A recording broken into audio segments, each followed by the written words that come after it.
All right, welcome back everyone to the deep dive for another round of UPSC Current Affairs prep. You know it. Today we're tackling the big stories from February 22nd, 2025. This is part 2 of our deep dive. Buckle up. Some of these topics might feel familiar from previous deep dive. That's great. Think of it as extra practice for those crucial concepts. And hey, don't forget to like and subscribe. Yeah, stay ahead of the game. Okay, ready to dive into some public health? Absolutely. Let's start with the Ministry of Health's big push. This major non-communicable disease screening campaign. Yeah. Everyone 30 and above, they're getting screened for diabetes, hypertension. Even cancers? Huge undertaking. Oh, definitely. It's massive because NCDs account for, get this, 63% of all deaths in India. 63%. It's a big problem, right?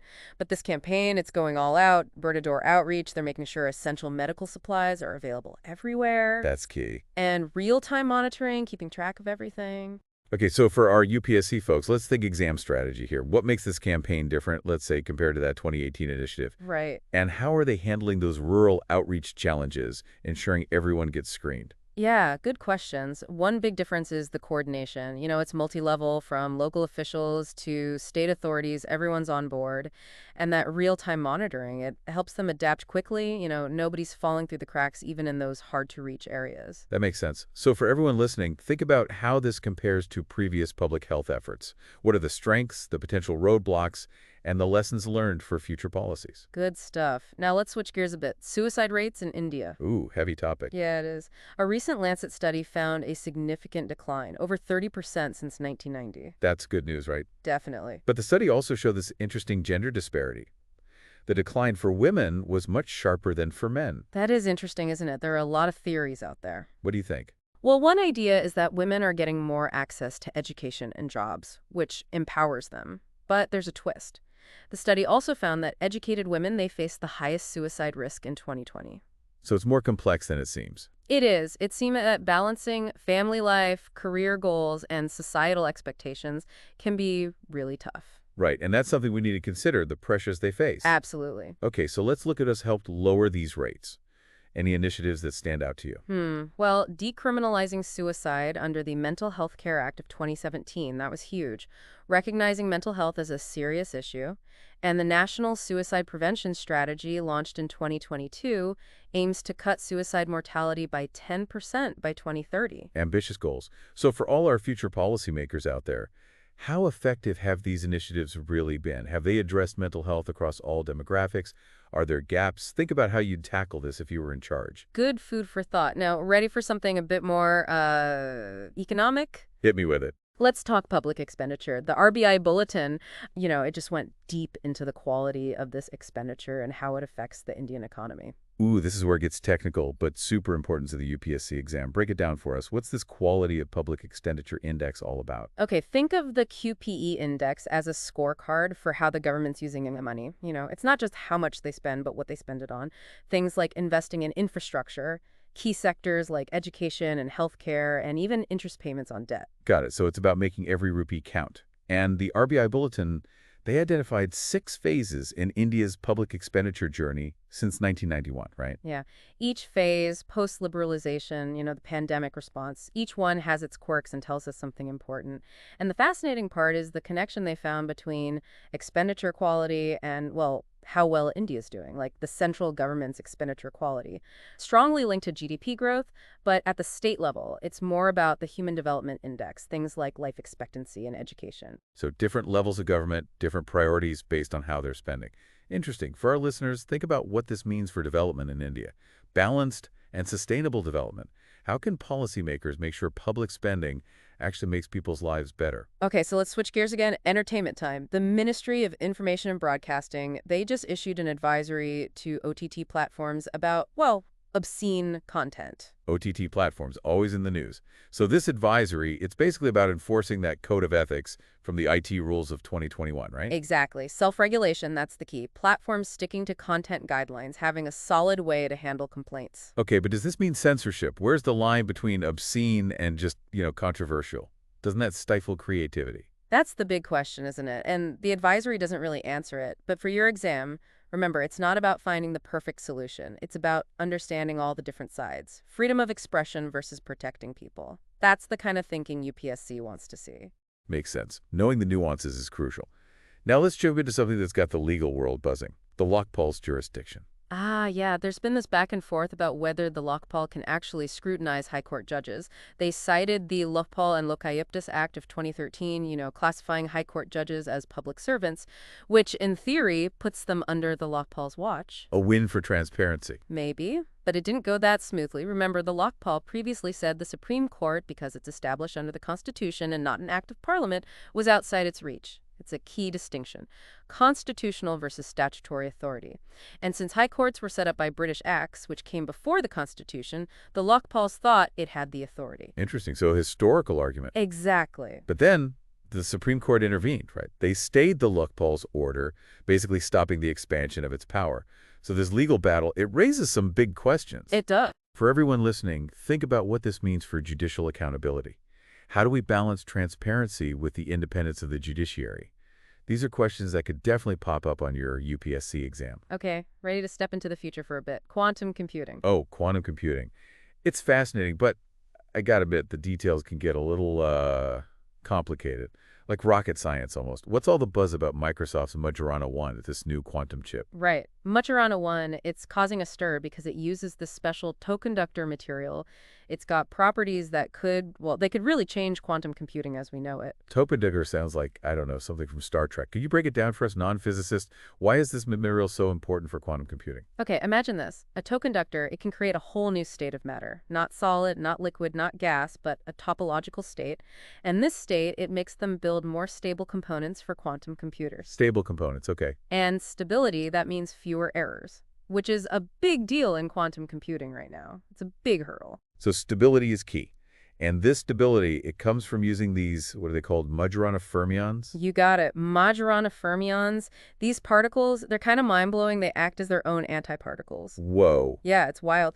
And Microsoft has figured out how to use these Majorana fermions in a chip, and the potential huge. Okay, so fewer errors, fewer qubits needed, potentially faster, more powerful computing. It sounds like Majorana 1 is a game changer. But what does it actually do for us regular folks? How will we see this technology in our lives? Imagine a world where we can break down microplastics, make them harmless, design life-saving drugs with incredible precision, even create totally new materials with, properties we can't even imagine right now. That's the kind of potential we're talking about. That's amazing. It really does sound like quantum computing could change everything. But, with such powerful technology, we have to think about the ethical side, right? Responsible development, making sure it's used for good. And how can India be a leader in this quantum revolution? Big questions, for sure. Policymakers and researchers, they need to address these issues as the technology develops. But for now, let's step back from the future and remember a key figure from India's past. Today is the death anniversary of Gopal Krishna Gokhale. Gokhale, a name that represents, true leadership and dedication to India. He wasn't just a politician, was he? No, not at all. He was a huge advocate for social reform, for education. He founded the Servants of India Society, this organization dedicated to social service and nation building.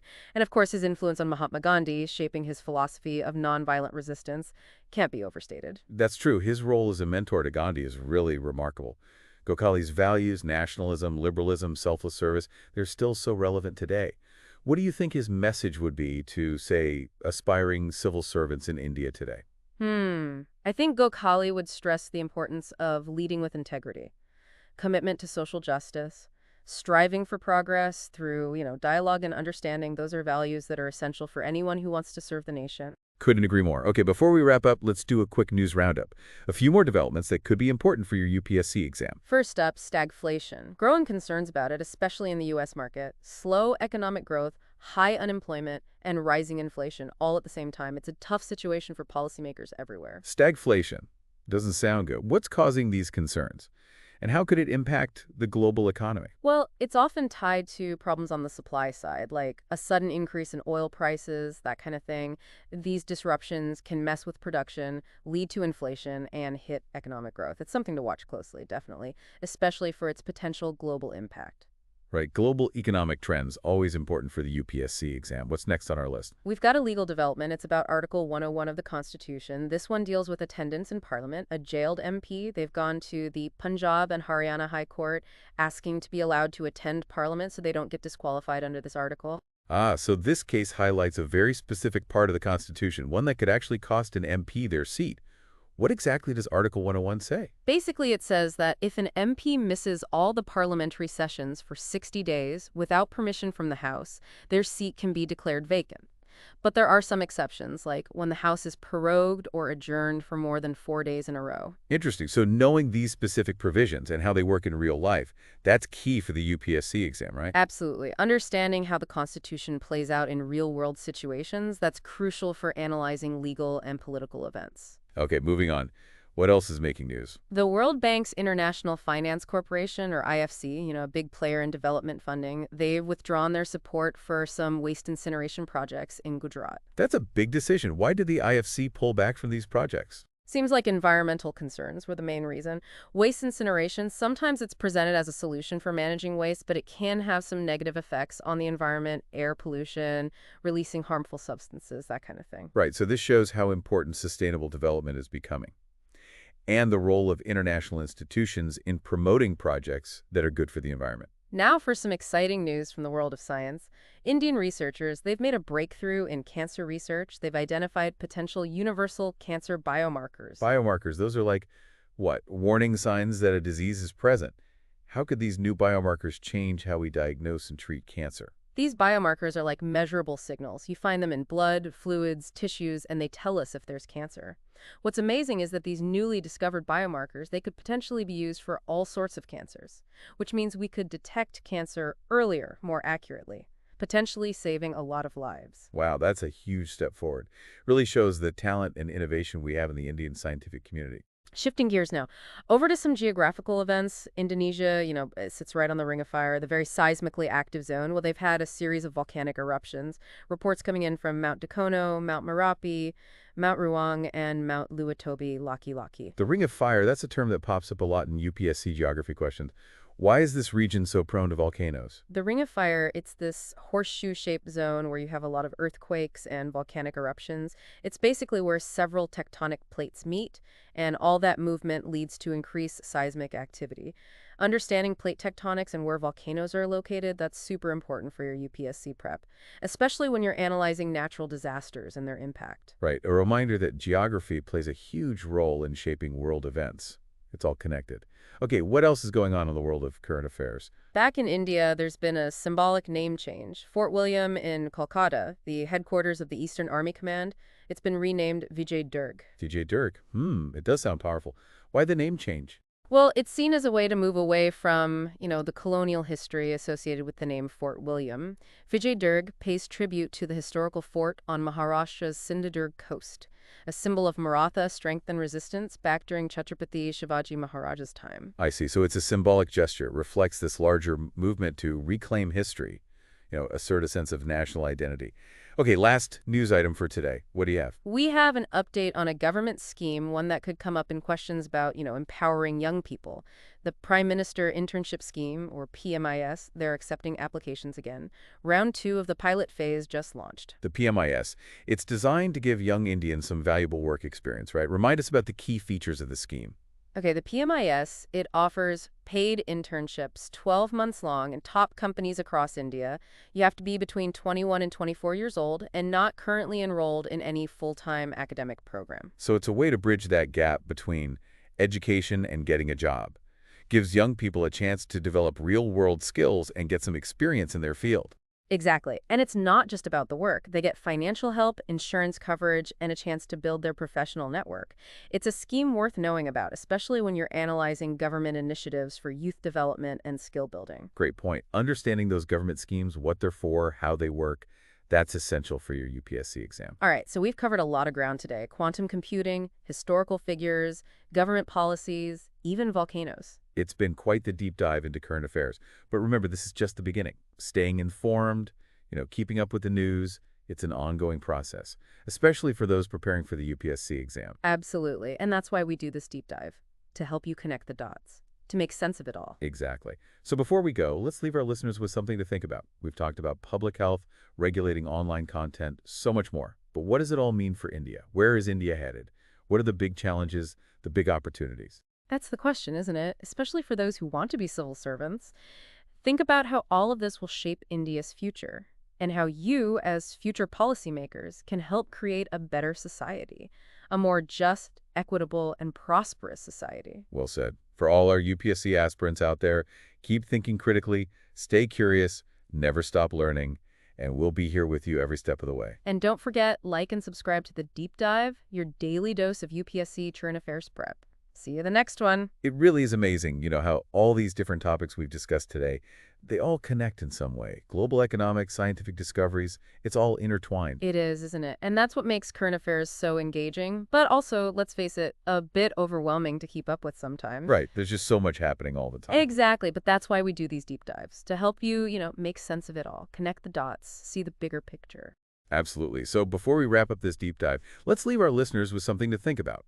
We've talked about public health, about regulating what we see online, a whole range of things. But what does it all tell us about India right now? Where are we headed as a nation? What are the biggest challenges we're facing and the greatest opportunities we have? That's a quite one worth pondering, especially for those of you who are aspiring civil servants. Think about how these events, these trends, will shape India's future, and how you, as future policymakers, can contribute to building a better India, a more just, a more equitable, a more prosperous society. I like that. It's not just about, memorizing facts and figures for the UPSC exam.